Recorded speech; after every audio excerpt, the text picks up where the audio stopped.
নমস্কার। আমরা যখন ছোট ছিলাম মা কুমড়ো রান্না করতো। আমরা কিছুতেই কুমড়ো খেতে চাইতাম না, তাই মা এই পুঁই শাক আর মাছের মাথা দিয়ে এত দারুণ কুমড়ো রান্না করতো, আমরা কিন্তু সবাই মিলে আঙুল চেটে খেয়ে নিতাম। তাই ভাবলাম এই কুমড়োটা একইভাবে রান্না করি আর আপনাদের সাথেও শেয়ার করি। এখানে কুমড়ো, আলু আর পুঁই শাক কেটে নিয়েছি, কেটে খুব ভালো করে ধুয়ে নিয়েছি। এখন আমি কড়াই বসিয়ে দিয়েছি। কড়াইয়ের মধ্যে তেল, লঙ্কা, তেজপাতা, পাঁচফোড়ন, জিরে দিয়ে আলুগুলি খুব ভালো করে ভেজে নেব। আলুর মধ্যে লবণ হলুদও দিয়েছি। এর মধ্যে কুমড়ো দিয়ে দেব।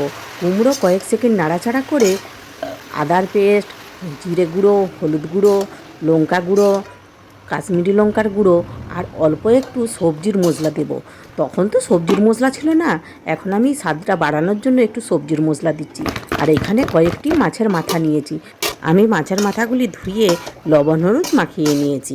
দেখুন কুমড়োটা আমার প্রায় সেদ্ধ হয়ে এসছে। কুমড়োটি ঢেলে রেখে দেব।